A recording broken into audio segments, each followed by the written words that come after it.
Intrinsic value सब बच्चे आराम से समझ लें। इंट्रिंसिक वैल्यू का मतलब क्या है? इक्विटी शेयर होल्डर को कितना पैसा दिया जाएगा, इसी वैल्यू को निकालने के बाद तो क्या कहते हैं? Intrinsic value. एक बात बताइए, जब हम बैलेंस शीट बना लेते हैं, ये रहा आपका बैलेंस शीट, तो बैलेंस शीट जब बनता है इधर क्या लिखा रहता है? Share holder fund. और क्या लिखा रहता है? लायबिलिटी लिखा रहता है और इधर क्या है? एसेट। अगर हम टोटल एसेट में से लायबिलिटी घटा दें तो क्या निकल के आ जाएगा? Share holder fund. Share holder fund में कितने लोग हैं? एक प्रेफरेंस है और एक इक्विटी है। तो हमको निकालना क्या है? इक्विटी का। अगर ये निकालना हो तो आप क्या करेंगे? Total asset minus liability minus preference. अगर इन दोनों को घटा कर इक्विटी निकल जाएगा, निकल जाएगा, बिल्कुल निकल जाएगा। तो यही इक्विटी शेयर होल्डर का वैल्यू निकालना है। तो कैसे निकालेंगे?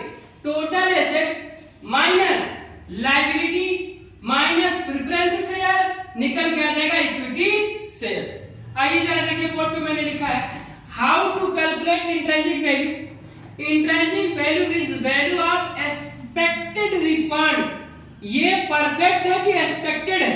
एक्सपेक्टेड है मतलब अनुमानित है।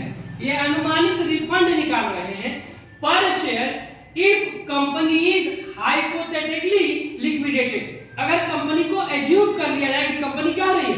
बंद हो रही है, और उस समय इक्विटी शेयरहोल्डर को कितना पैसा दिया जाएगा, इसी बात को कहते हैं इंट्रिंसिक वैल्यू। लाइए हिंदी में भी लिख दिया। यदि कंपनी को झूठ मूठ का बंद कर दिया जाए तो प्रत्येक इक्विटी शेयर को कितने का रिफंड मिलेगा, इसी बात को क्या कहते हैं? Intrinsic value. आगे जरा देखिए,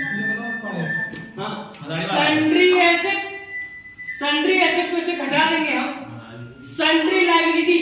सन्ड्री लायबिलिटी मतलब करेंट लायबिलिटी और नॉन करेंट लायबिलिटी, दोनों को घटा देंगे। ये टोटल एसेट है, दोनों लायबिलिटी घटा देंगे, करेंट और नॉन करेंट। और क्या घटा देंगे? Preference share. क्या निकल के आ जाएगा? Equity shares. तो हो गया sundry liability minus sundry asset minus sundry liability minus preference share, तो आ जाएगा balance of equity share holder. ये इक्विटी शेयर होल्डर का बैलेंस आ गया। अब इक्विटी शेयर होल्डर के नंबर से डिवाइड कर दिया जाएगा तो क्या निकल के आ जाएगा? Intrinsic value. यानी इक्विटी, एक इक्विटी शेयर होल्डर को देने का पैसा एक इक्विटी शेयर होल्डर को कितना मिलेगा, ये निकल के आ जाएगा इंट्रिंसिक वैल्यू। ये दो जगह काम आता है। अमलगमेशन में भी यूज करते हैं इंट्रिंसिक वैल्यू, और दूसरी जगह बच्चा ध्यान से सुनेगा, इक्विटी को कितना देना यही निकालते हैं, ऐसे ही निकालते हैं। और दूसरा ध्यान से सुनिएगा, जब हम पढ़ते हैं वैल्यूएशन ऑफ शेयर तो एक मेथड आता है इंट्रिंसिक वैल्यू मेथड, यानी इक्विटी शेयर होल्डर को कितना दिया जाएगा, तो यही मेथड हम लगाते हैं। क्लियर? इक्विटी को घटा देंगे, सुनिएगा इधर इधर, जब वैल्यूएशन ऑफ शेयर में जाएंगे तो sundry asset minus sundry liability, preference को हटा देंगे तो इक्विटी का निकल जाएगा, इक्विटी को हटा देंगे तो प्रेफरेंस का निकल जाएगा। नहीं समझ में आया? प्रेफरेंस को कितना शेयर होगा जरा बताइए हमको। तो sundry liability minus sundry asset में सन्ड्री लायबिलिटी घटा दीजिए, प्रेफरेंस घटा रहे तो इक्विटी आ रहा है, इक्विटी घटा दे तो क्या आ जाता है? प्रेफरेंस आ जाता है। तो दो चार्ट वहां बन जाएगा वैल्यूएशन ऑफ शेयर में कि सन्ड्री एसेट, सुनिएगा इधर, सन्ड्री एसेट इधर रोशन, प्रेफरेंस शेयर का निकालना तो कैसे निकालेंगे? सन्ड्री एसेट में से क्या घटा दीजिएगा? लायबिलिटी, और क्या घटा दीजिएगा? इक्विटी। ये लायबिलिटी इक्विटी घट जाएगा तो किसका निकल के आ जाएगा? प्रेफरेंस का। अरे भाई सन्ड्री एसेट है, अरे सुनिए सन्ड्री एसेट है, लायबिलिटी और किसको घटा देंगे आप? इक्विटी को, तो प्रेफरेंस आ जाएगा। और लायबिलिटी प्रेफरेंस को हटा देंगे तो क्या आ जाएगा? इक्विटी आ जाएगा।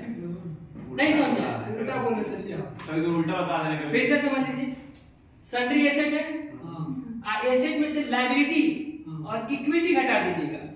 इक्विटी की प्रेफरेंस दिखाऊंगा, हम बता रहे इक्विटी घटा दे तो प्रेफरेंस निकलेगा। और टोटल एसेट में से लायबिलिटी और प्रेफरेंस घटा दीजिएगा तो क्या निकलेगा? इक्विटी।